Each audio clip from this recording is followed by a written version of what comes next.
बिस्मिल्लाहिर्रहमानिर्रहीम सल्लल्लाहु अलैहि वसल्लम। अस्सलाम वालेकुम क्लास 9। उम्मीद है आप सब खैरियत से होंगे। आज हम करेंगे यूनिट 3 की एक्सरसाइज 3.4 के क्वेश्चन नंबर 1 के 8th पार्ट को। इससे कबल हम प्रीवियस वीडियोस में एक्सरसाइज 3.4 के क्वेश्चन नंबर 1 के 1 to 7 पार्ट्स तक डिटेल से इन तमाम क्वेश्चंस को डिस्कस कर चुके हैं। इनके लिंक मैंने डिस्क्रिप्शन में दे दिए हैं, आप इनसे रिलेटेड भी लेक्चर ले सकते हैं।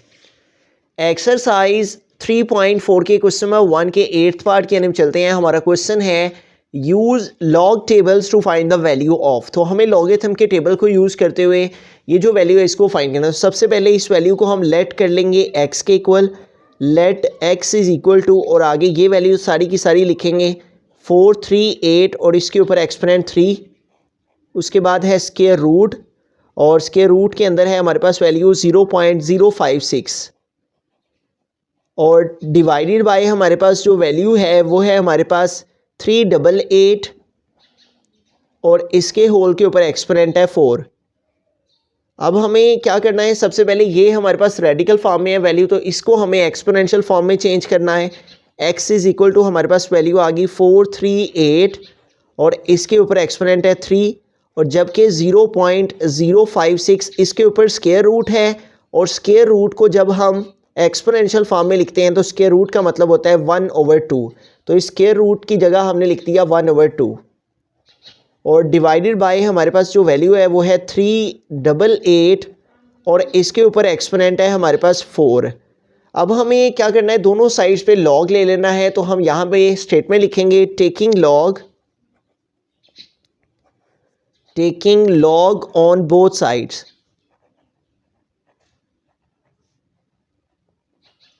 हम दोनों साइड्स पे लॉग ले लेंगे, तो यहाँ पे भी x से पहले आ जाएगा लॉग और फिर x, और इस सारी वैल्यू से पहले भी यहाँ पे हम लिखेंगे लॉग, और उसके आगे ये सारी वैल्यू लिखेंगे जो कि है 438, और इसके ऊपर एक्सपोनेंट है 3, जबकि 0.056 और इसके ऊपर एक्सपोनेंट है 1/2, जबकि डिवाइडेड बाय हमारे पास जो वैल्यू है वो है 388, और इसके ऊपर एक्सपोनेंट है 4। अब हमें यहाँ पे लॉगरिथम के लॉस को अप्लाई करके आगे सॉल्व करना है। तो यहाँ पे देखिए हमारे पास लॉगरिथम का जो सबसे पहले हमारे पास यहाँ पे लॉ यूज़ होगा वो हम मल्टीप्लाई और डिवाइड का कर लेते हैं। उसके बाद फिर हम अगला लॉ जो है वो अप्लाई करेंगे।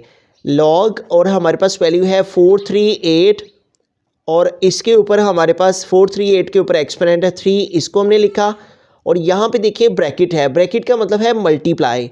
तो लॉगरिथम के लॉ के अकॉर्डिंग जो मल्टीप्लाई है वो प्लस में चेंज हो जाता है। और नेक्स्ट हमारे पास जो वैल्यू है उसके साथ भी आ जाएगा लॉग 0.056, और इसके ऊपर जो एक्सपोनेंट है वो है 1/2, तो इसको हमने लिख दिया। उसके बाद ये डिवाइड है, तो लॉगरिथम के लॉ के अकॉर्डिंग जो डिवाइड है वो माइनस में चेंज हो जाता है, और इस वैल्यू के साथ भी आ जाएगा लॉग, और ये वैल्यू है हमारे पास 388, और इसके ऊपर एक्सपोनेंट है हमारे पास 4। ठीक है, तो इस स्टेप में हमने क्या किया है, जस्ट यहाँ पे हमारे पास मल्टीप्लाई था, ब्रैकेट्स का मतलब है मल्टीप्लाई, तो मल्टीप्लाई को प्लस में चेंज किया है। और ये डिवाइड था, तो डिवाइड का मतलब होता है माइनस, और इन सारी वैल्यू के साथ भी लॉग ये वैल्यू, फिर लॉग ये वैल्यू, और फिर लॉग ये वैल्यू, लॉग लिख दिया। ठीक है, मल्टीप्लाई की जगह प्लस और डिवाइड की जगह माइनस, और सारी वैल्यूज़ के साथ लॉग आ गया। अब हम लॉगरिथम का थर्ड लॉ अप्लाई करेंगे। तो लॉगरिथम के थर्ड लॉ के अकॉर्डिंग अगर हम यहाँ पे थर्ड लॉ में देखते हैं, तो जब भी हमारे पास किसी भी वैल्यू के ऊपर कोई एक्सपोनेंट हो, जैसे यहाँ पे m के ऊपर एक्सपोनेंट है n, तो जो ही इसके ऊपर लॉगरिथम का लॉ अप्लाई होता है तो जो एक्सपोनेंट n है वो फर्स्ट पे आ जाता है, n log m हो जाता है। इसी तरह से यहाँ पे तीनों वैल्यूज़ के साथ हमारे पास एक्सपोनेंट्स हैं इन तीनों वैल्यूज़ के ऊपर। तो जब इनके ऊपर एक्सपोनेंशियल लॉ, ये लॉगरिथम का लॉ लगाएंगे तो जो एक्सपोनेंट है वो फर्स्ट पे आ जाएगा। ठीक है, ये जो 3 है 438 के ऊपर पावर ये स्टार्ट में आ जाएगी, और नेक्स्ट वैल्यू के साथ आ जाएगा लॉग 438। उसके बाद है हमारे पास प्लस, तो हमने लगा दिया प्लस, और यहाँ पे भी देखें 1/2 है इस वैल्यू के ऊपर एक्सपोनेंट, तो ये भी जब लॉ अप्लाई करेंगे 1/2 स्टार्ट में आ गया, और नेक्स्ट वैल्यू के साथ लॉग आ गया, लॉग 0.056। उसके बाद है माइनस, तो ये हमने माइनस लिखा, और यहाँ पे भी हमारे पास लॉगरिथम का लॉ अप्लाई होगा, और 4 जो है वो फर्स्ट पे आ जाएगा, और नेक्स्ट वैल्यू के साथ लॉग आ जाएगा 4 log 388। तो इस स्टेप में हमने बेसिकली क्या किया है कि हमारे पास जो एक्सपोनेंट थे वो फर्स्ट पे आ गए हैं 3 और आगे ये वैल्यू इसी तरह से प्लस था, प्लस वैसे का वैसे ही, और इधर भी ये एक्सपोनेंट था 1/2 ये भी फर्स्ट पे आ गया और अगली वैल्यू के साथ लॉग आ गया। फिर उसके बाद माइनस था तो माइनस वैसे का वैसे ही, और 4 जो कि एक्सपोनेंट था वो फर्स्ट पे आ गया और नेक्स्ट वैल्यू के साथ लॉग आ गया। ठीक है, अब हम इसी को आगे नेक्स्ट पेज पे इस वैल्यू को लिख लेते हैं क्योंकि इसके नीचे स्पेस नहीं है। तो इस सारे स्टेप को हम नेक्स्ट पेज पे दोबारा से लिख के तो आगे सॉल्व करते हैं।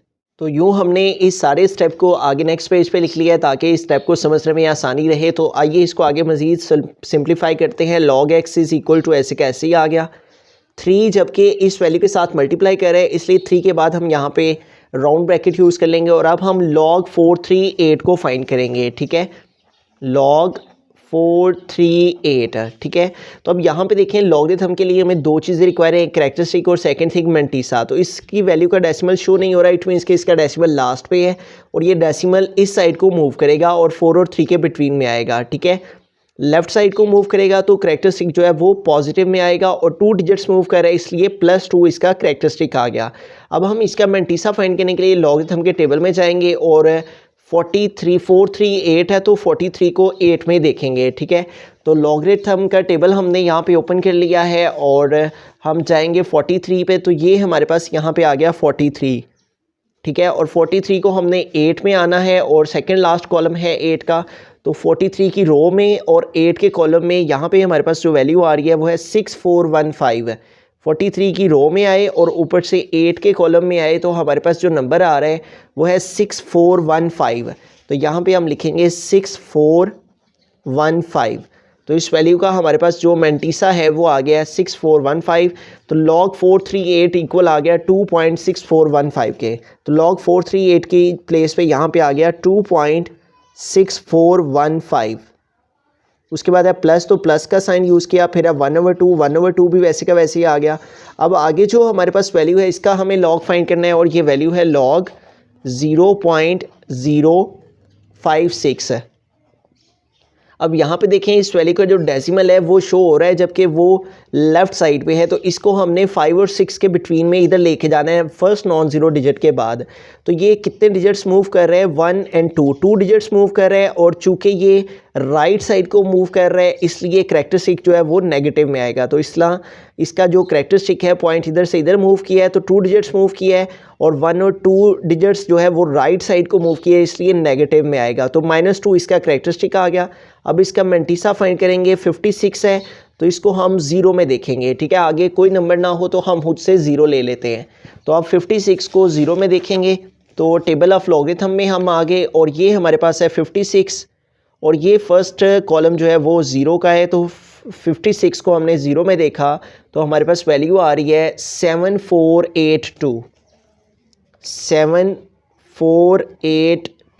ठीक है, 56 को 0 में हमने देखा तो हमारे पास 56 को 0 में देखने से इसका मैंटीसा आ गया 7482।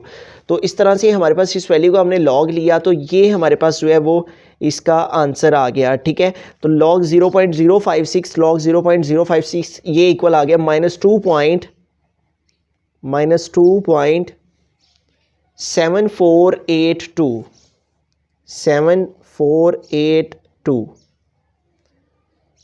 उसके बाद है -4, तो 4 भी मल्टीप्लाई कर रहा है log की इस वैल्यू के साथ, तो इस वैल्यू का भी log फाइंड करते हैं log 388। तो अब यहाँ पे देखें इस वैल्यू का भी डेसिमल नहीं शो हो रहा है, इट मीन्स कि इसका डेसिमल लास्ट पे है और ये इधर से मूव करके 3 और 8 के बिटवीन में जाएगा। और ये कितने डिजिट्स मूव किया है 2 डिजिट्स मूव किया है और लेफ़्ट साइड को मूव किया है इसलिए पॉजिटिव आएगा। ठीक है, और पॉजिटिव और 2 डिजिट्स मूव किया इसलिए 2 आ गया इसका कैरेक्टरिस्टिक। अब इसका मैंटीसा फाइंड करने के लिए 38 को 8 में देखेंगे। 388 है, इट मीन्स कि 38 को हमने 8 में चेक करना है लॉगरिथम के टेबल में। तो यूँ हम लॉगरिथम के टेबल में 38 पे जाएंगे और उसको 8 में देखेंगे। तो ये हमारे पास आ गया यहाँ पे 38। ठीक है, और 38 की रो में हमने जाना है और ऊपर से हमने 8 के कॉलम में जाना है। ठीक है, तो ये सेकंड लास्ट कॉलम जो है वो हमारा 8 का है। ठीक है, तो 38 की रो और 8 का कॉलम, तो ये हमारा 8 का कॉलम है, लास्ट वाला 9 का है और उससे पीछे 8 का। तो 38 की रो में 8 के कॉलम में हमारे पास वो जो नंबर है वो है 5888, 5 और उसके बाद आगे 3 टाइम जो है वो 8 है, 5 एंड 888। तो 38 को हमने 8 में देखा, तो 38 को 8 के कॉलम में देखने से हमारे पास जो नंबर आ रहा है वो है 5888। तो इस तरह log 388 हमारे पास किसके इक्वल आ गया है, 2.5888। तो इसकी प्लेस पे हम लिख देंगे यहाँ पे log 388 हमने फाइंड किया और वो आ गया 2.5 और उसके बाद 3 टाइम 8। तो इस तरह से ये सारे log 438 हमने फाइंड कर लिया, log 0.056 फाइंड कर लिया और इस वैल्यू का भी log फाइंड कर लिया। अब इसको आगे मज़ीद सिंप्लीफाई करने के लिए हम कैलकुलेटर को यूज़ करेंगे और चूँकि ये जो वैल्यू है वो 3 के साथ मल्टीप्लाई कर रही है, इसलिए इस वैल्यू को हमने 3 के साथ कैलकुलेटर की मदद से मल्टीप्लाई कर लेना है। ठीक है, तो यूँ हम कैलकुलेटर की मदद से जो है वो इसको मल्टीप्लाई करेंगे, 3 को मल्टीप्लाई करेंगे, 3 मल्टीप्लाई 2.6415। तो 3 को मल्टीप्लाई किया है हमने 2.6415 से, तो हमारे पास क्या आंसर आ रहा है, 7.9245, 7.9245। तो इस तरह से इसको इससे मल्टीप्लाई करके ये आंसर आ गया, प्लस, तो यहाँ पे हमने लिख दिया प्लस। अब ये जो वैल्यू है वो इस 2 से डिवाइड कर रही है, तो इस वैल्यू को हमने 2 पे डिवाइड करना है, -2.7482 डिवाइडेड बाय 2। तो इस तरह से हमारे पास क्या आंसर आ रहा है, -1.3741। उसके बाद आ गया माइनस, तो हमने माइनस लगा दिया। अब 4 जो है वो इस वैल्यू के साथ मल्टीप्लाई कर रहा है, तो 4 को मल्टीप्लाई करेंगे 2.5888। तो यूँ हमारे पास जो आंसर आ रहा है वो है 10.3552, 10.3552। तो अब यहाँ पे देखें, इस स्टेप को आगे मज़ीद हमने सिंप्लीफाई करना है, तो उसके लिए हम क्या करेंगे, यहाँ पे देखें हमारे पास log x वैसे का वैसे ही आ गया, इस वैल्यू को भी हम वैसे का वैसे लिख देंगे 7.9245। जबकि यहाँ पे देखें ये जो प्लस का साइन है ये इस करैक्टरिस्टिक -1 से मल्टीप्लाई कर रहा है, तो प्लस को इस माइनस से मल्टीप्लाई करेंगे तो प्लस माइनस -1 हो जाएगा। ठीक है, जबकि ये जो मैंटीसा है इसको हम प्लस के साथ ही लिखेंगे और वो हमारे पास आ जाएगा +0.3741 और उसके बाद आगे वैल्यू जो है वो हमारे पास आ जाएगी -10.3552।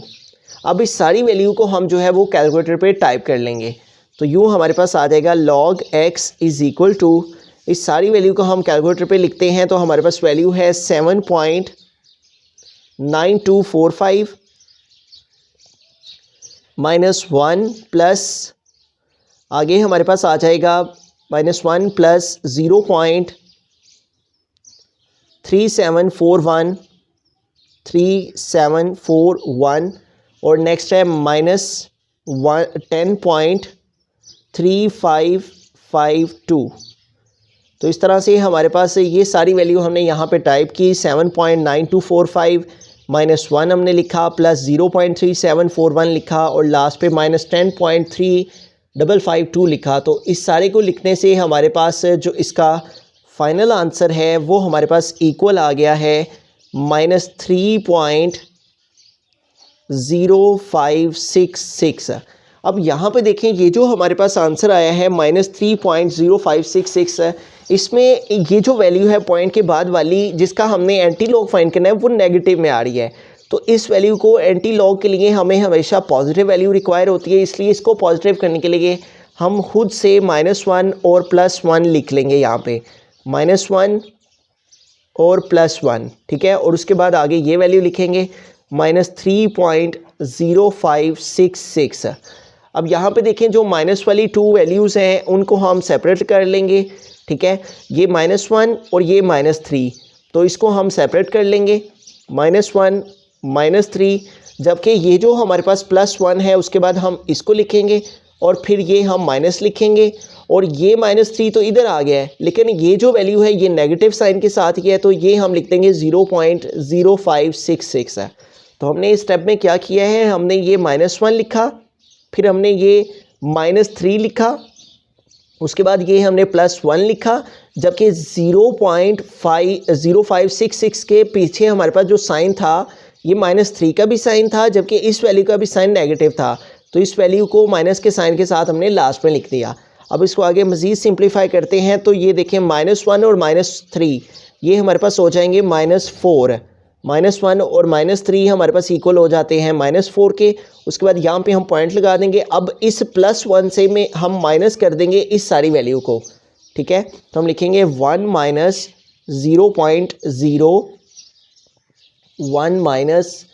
0.0566। तो इसको सेपरेट करने से 1 में से 0.0566 को सेपरेट करने से हमारे पास जो वैल्यू आ रही है वो है 9434, ठीक है। तो अब हम देखें तो ये हमारे पास जो पॉइंट के बाद वाली वैल्यू है ये इस +1 की वजह से +1 से इसको माइनस करने से पॉजिटिव हो चुकी है।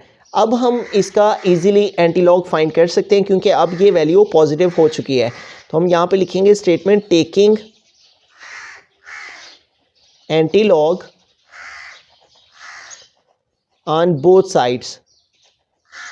अब हम दोनों साइड्स पे एंटीलॉग ले सकते हैं। तो हम यहाँ पे log x से पहले लिखेंगे एंटीलॉग और आगे हमारे पास आ जाएगा log x,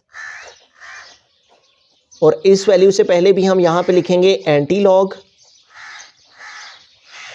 और उसके आगे ये सारी वैल्यू आ जाएगी -4.9434। तो अब हम एंटीलॉग फाइंड करते हैं। log एंटीलॉग से कैंसिल, रिमेनिंग आ गया x = अब हम एंटीलॉग फाइंड करेंगे जिस वैल्यू का वो है 0.9434। मीन्स के हमें एंटीलॉग के टेबल में 0.94 को 3 में फिर आगे 4 में चेक करना है। तो यूँ हम टेबल ऑफ एंटीलॉगरिथम पे आ जाएंगे और 0.94 पे जाएंगे, ठीक है। तो 0.94 पे जाएंगे हम, तो ये हमारे पास आ गया 0.94 और 0.94 को हमने चेक करना है 3 में। तो पहला कॉलम 0 का है, उसके बाद 1 2 और फिर ये हमारे पास जो कॉलम है ये है 3 का, ठीक है। तो 0.94 को हमने 3 के कॉलम में देखना है। तो 3 के कॉलम में ये 0 का कॉलम, ये 1 का, ये 2 का और ये 3 का। तो 0.94 को हमने 3 में देखा तो हमारे पास जो नंबर आ रहा है 0.94 को 3 में देखने से 0 1 2 और 3 वो है 8770। अब इसमें हमने 4 के मीन डिफरेंस के कॉलम में देखना है। 0.94 को पहले 3 के कॉलम में देखते हैं, फिर आगे जो नंबर होता है उसको मीन डिफरेंस के कॉलम में अब हमने देखना है, ठीक है। और 4 के कॉलम में देखना है तो ये हमारे पास 4 का कॉलम है, ठीक है। तो 0.94 की रो में हम जाएंगे और 4 के कॉलम में जाएंगे, ये 1 2 3 और ये 4 का कॉलम। तो इस तरह से यहाँ पे जो नंबर आ रहा है 0.94 की रो में और ऊपर से 4 के कॉलम में वो आ रहा है 8। तो यहाँ पे हम इसमें ऐड करेंगे, प्लस करेंगे 8 को। तो 0 + 8 8 आ गया, नेक्स्ट आ गया 7, नेक्स्ट ये 7 और नेक्स्ट आ गया 8। तो इस तरह हमारे पास जो नंबर आ रहा है इसका एंटीलॉग आ गया है। इस वैल्यू का एंटीलॉग फाइंड किया हमने एंटीलॉग के टेबल से, तो वो आ गया 8778 8778 अब यहाँ पे देखें हमारे पास जो इसका करैक्टरिस्टिक है वो -4 है। इसको देख के हमने डेसिमल एडजस्ट करना है, ठीक है। अब इसका डेसिमल एडजस्ट करने के लिए हमारे पास ये जो 8 और 7 के बिटवीन में प्लेस है ये 0 की प्लेस होती है, और यहाँ पे अगर पॉइंट लगाएं तो ये -1 की, और अब ये 0 हम हुद से लगाएंगे, ठीक है। तो अब यहाँ पे पॉइंट आएगा तो -2, फिर एक और 0 लगाना पड़ेगा, यहाँ पे आया तो -3, फिर एक और 0 लगाना पड़ेगा, और फिर यहाँ पे हम पॉइंट एडजस्ट करेंगे और यहाँ पे हम खुद से एक 0 ऐड कर सकते हैं, ठीक है। तो इस तरह से यहाँ पे अगर हम काउंट करें इधर से इधर तो ये -4 इसका करैक्टरिस्टिक बन जाता है, ठीक है। यहाँ पे 0, इधर -1, इधर -2, इधर -3 और यहाँ पे -4। तो -4 की प्लेस जो है वो यहाँ पे बनती है, तो इसलिए हमने डेसिमल को यहाँ पे एडजस्ट कर दिया।